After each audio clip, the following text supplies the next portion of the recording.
नमस्कार दोस्तों, UP PCS 2024 के प्रीलिम सेशन में आप सबका स्वागत है। आज का टॉपिक हमारा इन्वायरमेंटल एक्ट या इन्वायरमेंटल पॉलिसीज। इस वीडियो में जो इंडियन गवर्नमेंट के द्वारा जो हमारे स्टेप लिए गए हैं इन्वायरमेंट को कंजर्व करने के लिए, बायोडाइवर्सिटी को कंजर्व करने के लिए, पोल्यूशन को कंट्रोल करने के लिए जो भी पॉलिसीज बनाए हैं, उस पे हम लोग आज एमसीक्यूज को डिस्कस करने वाले हैं। और स्पेसिफिकली यहाँ पे जो हमारा पीवाईक्यू क्वेश्चन जो यूपी पीएसएस ने पूछा है उसी को यहाँ पे हम लोग कवर करेंगे। लेकिन सबसे पहले इस टॉपिक पे थोड़ा सा ब्रीफ लेते हैं। ये देखिए, शॉर्ट नोट आपको कमेंट सेक्शन में मिल जाएगा। ठीक है, यहाँ आप देखिए कि सबसे पहले गवर्नमेंट ने यहाँ पे 1960 में prevention of cruelty of animal act लाया था। फिर animal welfare board of India establish हुआ था। और लॉ में आप देखोगे तो 1972 में वाइल्ड लाइफ प्रोटेक्शन एक्ट आए थे। फिर प्रोजेक्ट टाइगर 1973 में आया था। कईयों बार पूछा हुआ है, ठीक है, बहुत बार पूछा हुआ है, तो इसको आप ध्यान से देखना। 1973 में प्रोजेक्ट टाइगर आया था। फिर 1974 में वाटर एक्ट आए थे, ठीक है, वाटर एक्ट या water prevention and control pollution act. और इसी एक्ट के तहत CPCB, central pollution control board, established हुआ था इसी एक्ट के तहत 1974 में। ठीक है, फिर 1981 में air prevention and control pollution act आया था। फिर 1986 में आप देखोगे इन्वायरमेंटल प्रोटेक्शन एक्ट आया था। फिर प्रोजेक्ट एलिफेंट आया था 1992 में। और नेशनल टाइगर कंजर्वेशन अथॉरिटी की इस्टेब्लिशमेंट हुए थे इसके बाद। फिर आप देखो 2009 में, इससे पहले आपको बायोडाइवर्सिटी एक्ट आया था 2002 में। फिर 2009 में यहाँ पे national Ganga river basin authority आया था। फिर 2010 में नेशनल ग्रीन ट्रिब्यूनल आया था।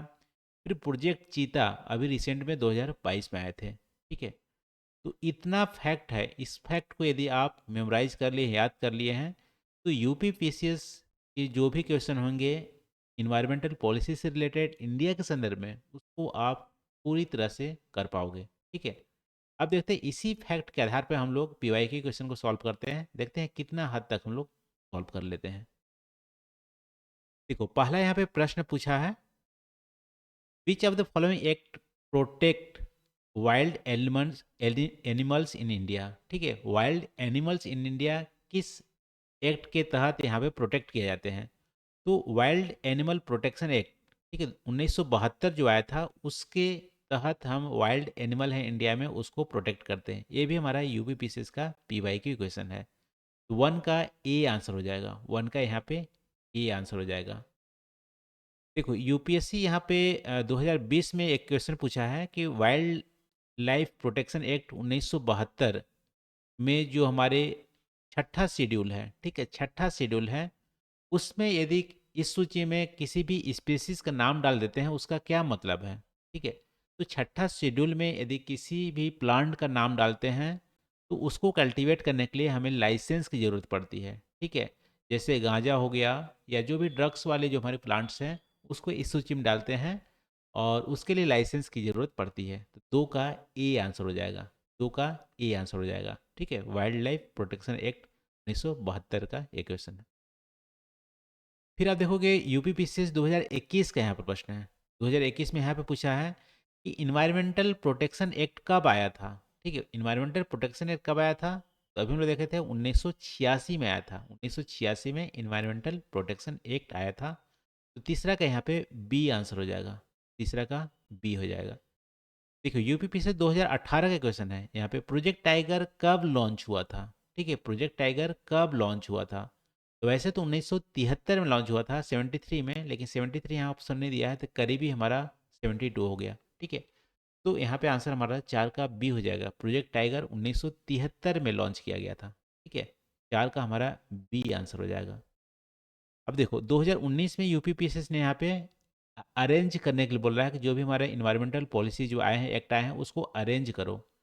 देखो, वाइल्ड लाइफ प्रोटेक्शन एक्ट सबसे पहले आया था, कब आया था? 1972 में। ठीक है, ये 72 में आया था। फिर बायोडाइवर्सिटी, बायोलॉजिकल डाइवर्सिटी एक्ट 2002 में आया था, ठीक है। प्रोजेक्ट टाइगर 1973 में आया था। प्रोजेक्ट एलिफेंट कब आए थे? 1992 में। सबसे पहले हमारा वन हो जाएगा, ठीक है, इन दोनों को आप हटा दो। इसके बाद प्रोजेक्ट टाइगर 1973 में आए थे, तो हमारा 3 हो जाएगा, 1 और 3, ठीक है। दो ही फैक्ट यदि आपको पता है तो आप आराम से इसको कर ले जाएंगे। 5 का बी यहाँ पे आंसर होगा, 5 का बी आंसर होगा, ठीक है। अब देखो छठा क्वेश्चन यहाँ पे यूपीपी से 2021 का क्वेश्चन है, ठीक है। यहाँ पूछ रहा है कि India climate change knowledge portal को कब लॉन्च किया गया था।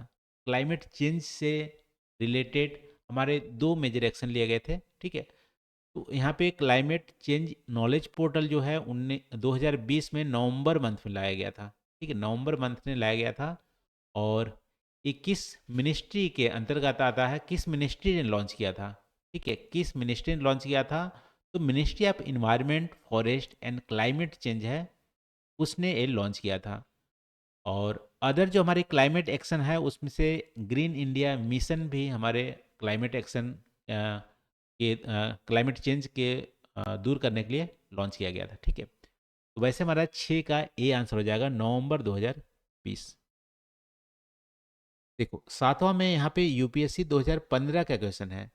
यहाँ पूछ रहा है जेनेटिक जो इंजीनियरिंग अप्रेजल जो कमेटी है वो किसके अंतर्गत आता है, ठीक है। तो जेनेटिक इंजीनियरिंग जो अप्रेजल कमेटी है वो जनरली आपको किसके लिए बनाए जाते हैं, किसके देखता है यहाँ पे जो बायो सेफ्टी होता है, ठीक है, या जो हमारी जेनेटिक वाले जो सीड्स होते हैं, जीएम सीड्स होते हैं, उसको इवेल्युएट करता है अप्रूवल देने से पहले, ठीक है। तो यहाँ पे एक तरह से स्टेटूटरी ऑर्गेनाइजेशन है, और स्टेटूटरी जो कमीशन कमीशन है, कमिटी है, वो हमारा इन्वायरमेंटल प्रोटेक्शन एक्ट 1986 के अंतर्गत आता है, ठीक है।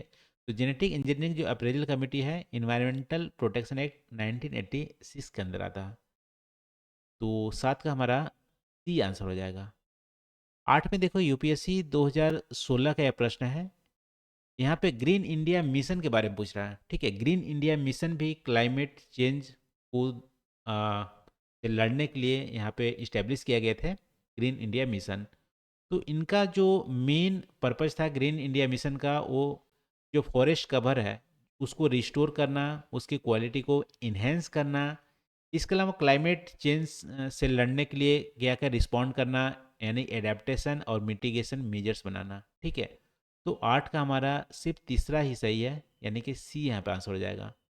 ग्रीन इंडिया मिशन का काम है फॉरेस्ट को रिस्टोर करना और उसको इन्हेंस करना, क्लाइमेट एक्शन बनाना, ठीक है, अडेप्ट करना, मिटिगेशन मेजर्स करना। नवा देखो यूपीएससी 2016 में यहाँ पूछा है कि गडगिल कमेटी रिपोर्ट और कस्तूरी रंजन कमेटी रिपोर्ट किससे रिलेटेड है, ठीक है। तो गडगिल कमेटी, कस्तूरी रंजन कमेटी वेस्टर्न घाट में जो भी बायोडाइवर्सिटी लॉस था, या वेस्टर्न घाट में जो भी हमारे डेवलपमेंट प्रोजेक्ट चलाए जा रहे हैं कैसे इम्प्लीमेंट किए जाएंगे, उसको कंजर्व करने के लिए, वेस्टर्न घाट को प्रोटेक्ट करने के लिए एक कमेटी बनाई गई थी। 9 का हमारा डी आंसर हो जाएगा, 9 का डी आंसर हो जाएगा। देखो 10वां 2018 में यूपीएससी ने पूछा है यहाँ पे नेशनल ग्रीन ट्रिब्यूनल, ठीक है, जो कि नेशनल ग्रीन ट्रिब्यूनल 2010 के एक्ट से ये हमारा स्टेटूटरी ऑर्गेनाइजेशन है, ठीक है। स्टेटूटरी हमारी एक कमेटी है नेशनल ग्रीन ट्रिब्यूनल। और सेंट्रल पोल्यूशन कंट्रोल बोर्ड ये भी हमारे स्टेटूटरी हमारी कमेटी है। और ये जो वाटर पोल्यूशन और प्रिवेंशन एक्ट 1974 आया था उसके अंतर्गत किया गया था। तो पहला स्टेप में हमारे दोनों गलत हो जाते हैं। ये तो गलत हो ही जाता है कि एनजीटी क्या है, एक एक्ट की तरह इस्टेब्लिश किया गया है, लेकिन पीसी सीपी सीपी एक हमारा एग्जीक्यूटिव ऑर्डर के अंदर क्रिएट किया गया था। दोनों ही हमारे एक्ट के अंदर क्रिएट किए गए हैं, तो पहला हमारा गलत हो गया, दूसरा हमारा सही है। एनजीटी यहाँ पे इन्वायरमेंटल जस्टिस और हेल्प यहाँ पे करता है रिड्यूस, और जो लिटिगेशन है हमारे हाई कोर्ट्स का रिगार्डिंग इन्वायरमेंट से रिलेटेड, उसको यहाँ पे जस्टिस प्रोवाइड करता है एनजीटी, ये हमारा सही है। सीपीसीपी प्रमोट करता है पोल्यूशन को कंट्रोल करने के लिए, क्लीनेस के लिए, हमारे चाहे रिवर्स हों या हमारे वेल्स हों, ठीक है, इन सब को क्वालिटी ऑफ जो हमारा इन्वायरमेंट है क्वालिटी उसको इम्प्रूव करता है। तो दूसरा हमारा सही है यहाँ पे। तो 10 का हमारा बी आंसर हो जाएगा, और एनजीटी और सीपीसीबी दोनों ही हमारे स्टेटरी ऑर्गेनाइजेशन हैं। तो ये रहा दोस्तों, आज हम लोग यहाँ पे इंडिया इंडियन गवर्नमेंट द्वारा जो भी इन्वायरमेंट को कंजर्व करने के लिए जो भी एक्ट या पॉलिसीज़ बनाए हैं उसको यहाँ पे हम लोग डिस्कस किए। तो आज के लिए बस इतना ही। Thank you for watching. मिलते हैं अगली वीडियो में नए टॉपिक के साथ। Thank you.